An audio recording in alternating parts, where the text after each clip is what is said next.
901 dari kelas akuntansi terapan kelas B. Nah, teman-teman tahu nggak apa sih itu bahasa? Nah, bahasa merupakan alat komunikasi untuk menyampaikan pikiran, perasaan, informasi, ide kepada orang lain, baik secara lisan maupun tulisan. Nah, bahasa juga merupakan alat ekspresi diri dalam mengekspresikan emosi, identitas, maupun budaya kita. Nah, di era sekarang, di era yang sangat berkembang ini, banyak sekali bahasa-bahasa yang timbul baik di dalam negeri kita ini Indonesia maupun di luar negeri. Misalnya itu bahasa Korea. Sebagai contoh, halo dari bahasa Korea itu annyeonghaseyo, atau dari bahasa Mandarin ni hao, atau dari bahasa Inggris hai, dan dalam bahasa Indonesia hello. Nah, selain dalam bahasa di luar Indonesia, Indonesia juga merupakan negara yang sangat beragam sehingga banyak sekali bahasa-bahasa yang timbul karena keberagaman itu. Nah, kembali ke pembahasan kita nih teman-teman. Mungkin banyak dari kalian ini berpikir, dari mana sih bahasa Indonesia ini? Nah, di sini kita akan sama-sama membahas mengenai sejarah bahasa Indonesia. Nah, jadi teman-teman, sejarah bahasa Indonesia itu dimulai sejak abad ke-7. Nah, di mana di abad itu adalah era perdagangan. Nah, sejarah bahasa Indonesia itu dimulai sejak abad ke-7 di era perdagangan nih teman-teman. Nah, kenapa sih Indonesia atau Nusantara yang dulunya itu menjadi daerah perdagangan? Nah, alasannya itu karena letaknya yang sangat geografis dan strategis yang dimana diapit oleh dua samudra dan dua benua, Samudra Hindia dan Samudra Pasifik, dan benua Asia dan benua Australia. Kondisi ini menjadikan Indonesia atau Nusantara sebagai jalur utama perdagangan maritim internasional. Selain karena letaknya, Indonesia itu juga merupakan negara penghasil atau memiliki sumber daya alam yang sangat-sangat melimpah. Nah, hal ini membuat bangsa-bangsa di luar Nusantara itu sangat-sangat tertarik kepada Nusantara kita ini karena banyaknya sumber daya alam yang melimpah. Akhirnya, bangsa-bangsa tersebut datang ke Indonesia dengan melakukan perdagangan. Karena banyaknya bangsa-bangsa yang datang ke Nusantara untuk berdagang, akhirnya mereka berkomunikasi menggunakan suatu bahasa, yaitu bahasa Melayu. Ya, jadi teman-teman, bahasa Indonesia itu awalnya itu dari bahasa Melayu yang digunakan oleh para pedagang-pedagang di Nusantara untuk berkomunikasi satu sama lain. Nah, kan tadi bahasa Melayu itu merupakan akar dari bahasa Indonesia. Kenapa sih bahasa Melayu yang dipilih sebagai alat komunikasi di era tersebut? Alasannya karena bahasa Melayu itu memiliki sifat yang sederhana dan mudah dipelajari sehingga cepat diterima oleh masyarakat luas.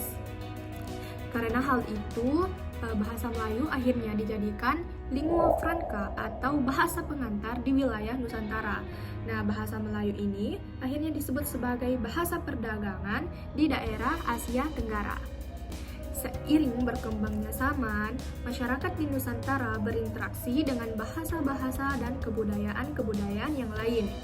Kebudayaan-kebudayaan yang turut mempengaruhi sejarah bahasa Indonesia itu adalah bahasa Sanskerta, bahasa Persia, bahasa Arab, dan bangsa-bangsa di Eropa. Bahasa Melayu kuno dipercaya telah digunakan pada masa kerajaan Sriwijaya yang ditandai dengan adanya prasasti kedudukan bukit yang dikeluarkan oleh Sriwijaya pada 683 Masehi.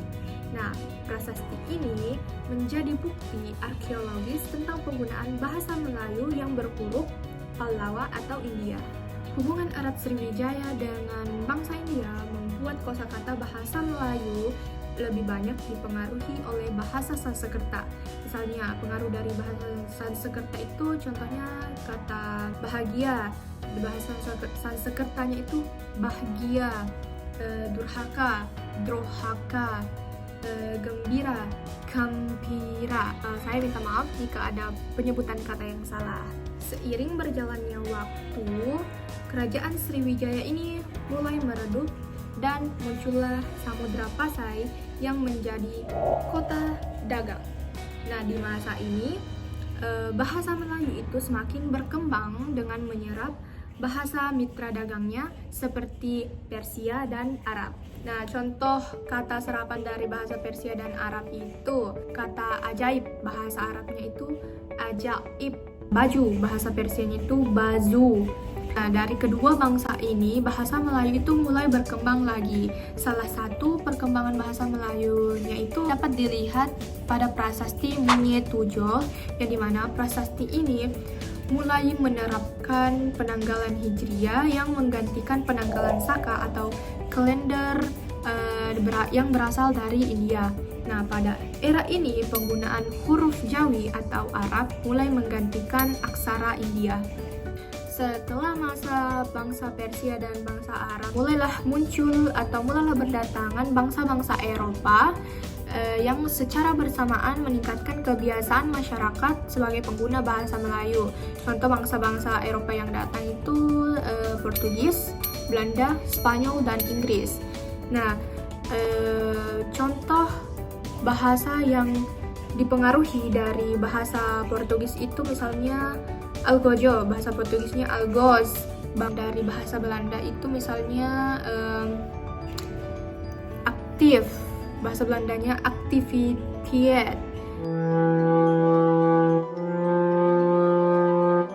Setelah meluasnya bahasa Melayu, pada tahun 1916, Ki Hajar Dewantara, seorang aktivis kemerdekaan, mengusulkan bahasa Melayu sebagai bahasa persatuan.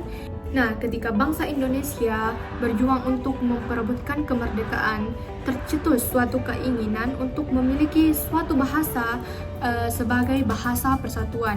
Maka dari itu, pada Kongres Pemuda 1 tahun 1926, Muhammad Yamin mengusulkan bahasa Melayu sebagai bahasa persatuan untuk memperebutkan kemerdekaan. Kemudian Muhammad Tabrani, seorang tokoh Jongjava, organisasi kepemudaan, mengusulkan nama bahasa Melayu digantikan dengan nama bahasa Indonesia, yang dimana dalam bukunya yang berjudul Bahasa Indonesia, ia menutup tulisannya dengan kalimat, "Bangsa dan pembaca kita sekalian, bahasa Indonesia belum ada. Terbitkanlah bahasa Indonesia itu. Karena menurut keyakinan kita, kemerdekaan bangsa dan tanah air kita Indonesia ini, terutama akan tercapai dengan persatuan anak bangsa yang antara lain-lain terikat dengan bahasa Indonesia." Berkat usulan dari Muhammad Tabrani, akhirnya pada Kongres Pemuda II, tepatnya tanggal 28 Oktober 1928, bahasa Indonesia ditetapkan sebagai bahasa persatuan dengan diikrarkannya Sumpah Pemuda. Sumpah Pemuda. 1. Kami putra dan putri Indonesia mengaku bertumpah darah yang satu tanah air Indonesia. 2. Kami putra dan putri Indonesia mengaku berbangsa yang satu bangsa Indonesia. 3. Kami putra dan putri Indonesia menjunjung tinggi bahasa persatuan bahasa Indonesia. Dan dari sinilah penyebutan bahasa Melayu menjadi bahasa Indonesia. Dan secara sosiologis, bahasa Indonesia sudah diakui menjadi bahasa persatuan. Namun secara yuridis, bahasa Indonesia baru diakui sebagai bahasa nasional setelah sehari kemerdekaan, yaitu tanggal 18 Agustus 1945. Baik, mungkin itulah tadi materi mengenai sejarah bahasa Indonesia. Terima kasih yang sudah menonton sampai habis. Saya pamit undur diri dan mohon maaf apabila ada salah kata maupun penyebutan maupun salah informasi. Terima kasih, bye. Oh ya, jangan lupa subscribe, share, dan like.